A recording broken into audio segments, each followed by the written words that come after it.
Sa tindi ng pangambang idinulot nito, viral na ang kuhang ito sa San Remigio, Cebu.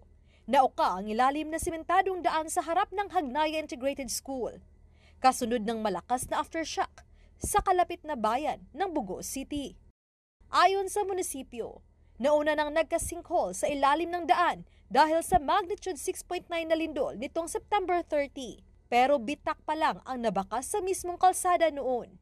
Kanina, tuluyan itong bumigay. Mabuti na lang at walang tao sa gumuhong bahagi at walang nasaktan. Pasado alauna ng madaling araw nang maganap ang nasabing aftershock na may lakas na magnitude 5.8. Nagising nito kaya naglabasan ang mga nasa Tent City sa Barangay Kugon sa Bugo City.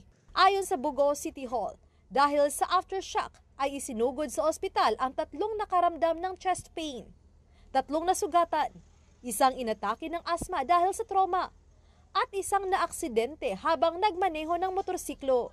3 na lacerated, yung isa sa may mata daw kasi naano sa glass. Nahulugan, meron sir? ding na-disgrasya nahulugan. So meron ding na-disgrasya ng motor. Isa lang naman nung paglindol. Tuluyan ding pinakolaps ang ilang bahay na nagkabitak sa naunang lindol noong September 30. Abandonado na ang mga ito kaya walang nasaktan sa guho.